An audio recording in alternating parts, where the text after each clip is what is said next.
और सबसे बड़ी बात यह है कि एक क्षेत्र ऐसा है जिसमें अपार संभावनाएं हैं। हम जब मेक फॉर वर्ल्ड की बात करते हैं, मेक इन इंडिया की बात करते हैं, आत्मनिर्भर भारत की बात करते हैं, तो विनिर्माण के क्षेत्र पर हम लोग ज़्यादा जोर देते हैं। लेकिन एक क्षेत्र भारत में है जो जिसमें संभावना तो है, एक्सप्लोर बहुत ज़्यादा नहीं किया गया, और जिससे संबंध सीधे तौर पर रखती हैं ललिता निझावन जी, वो पर्यटन का क्षेत्र है जिसमें संभावना तो है लेकिन उस तरीके से अभी एक्सप्लोर नहीं किया गया। उस क्षेत्र में काम करके किस तरीके से आत्मनिर्भर भारत के आह्वान को पूर्णता प्रदान की जा सकती है, ललिता जी?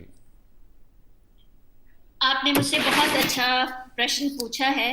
और ये तो मेरा जहाँ तक हमारा जो अपने देश के अंदर इतनी ज्यादा जगहें हैं देखने के लिए, और बार बार मोदी जी का आप जब भी सुने वो इस तरफ सबका ध्यान दिलवाते हैं। सिर्फ उस चीज को ज्यादा एक्सप्लोर करने की जरूरत है। इस पे काम भी हुआ था शुरू। पहले तो मैं ये बताऊंगी कि जैसे एग्जाम देखने के लिए आप नॉर्थ ईस्ट, आप में से कौन गए नहीं मालूम, वहां पे एक नील महल या जल महल करके है जो 500 से 1000 साल, 500-700 साल पहले वो एक झील के अंदर बना हुआ। और उस जो मंदिर, उस महल के बारे में वहां के लोग भी पूरा नहीं जानते हैं। प्रॉब्लम यह आती है, सब कुछ है हमारे पास, परंतु उसको बताने के लिए कि इसकी हिस्ट्री क्या है तो वो ही अवेलेबल नहीं है।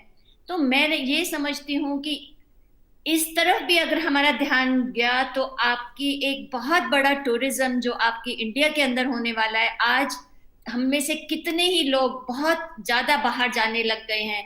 और मैंने तो ये भी देखा, आप लंदन वगैरह जाओ तो इतना टूरिस्ट जो होता है वो इंडिया से होता है और पैसे खर्च रहे होते हैं, कितना वो हम लोगों से पैसा कमाते हैं। यही अगर हमारे देश के अंदर जगह जगह पे, चाहे वो हमारे मंदिर ही हैं, रामेश्वरम का देखिए किस प्रकार से वो ज्योमेट्रिकली बना हुआ है। ये सब चीजें जब उस एरिया के लड़कों को या वहां की लड़कियों को या वहां की बड़े लोगों को उनको उनको समझाया जाए, वो अपनी चीज को अपना बताएं। एक इतनी अट्रैक्शन है, जब आपकी वो अट्रैक्शन उस जगह की बनती है, उसके फायदे देखिए। वहां के बच्चे जो युवा हैं वो शहरों की तरफ नहीं भागेंगे, वो वहीं पे उनको नौकरी मिल जाएगी, वो अपने आप को अच्छी तरह से समझा उस जगह के बारे में बता सकेंगे। हमारे पास सब कुछ है। अब आप देखिए, अब मेरे को जरूर ये बात बतानी है, कीनिया है, कीनिया के अंदर हमने देखा कि वहां पे वाइल्ड एनिमल्स का बताते हैं, माइग्रेशन का एनिमल्स का बताते हैं। और वहां का जो ड्राइवर होगा या जो गाइड होगा वो वहां की यूनिवर्सिटी में उसके बारे में 3 साल तक पढ़ता है। जब वो 3 साल तक पढ़ता है तो वो आपको उस एनिमल्स का बिहेवियर, कि भाई ये ऐसे क्यों कर रहे हैं, या ये जो चीता है ये इतना ऐसे क्यों वेट कर रहा है हिरण के आने की, मैं छोटी छोटी बातें बता रही हूँ।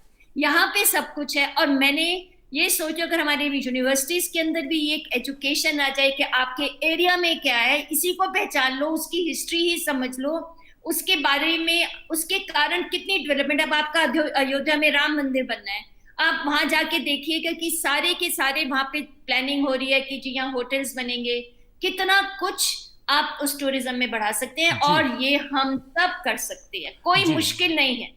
प्लानिंग की जरूरत है, और सरकार जो हमारे साथ इस टाइम खड़ी है, थोड़ा प्लानिंग और यूनिवर्सिटी की एजुकेशन में बदलाव लाइए, देश बदल जाएगा टूरिज्म में।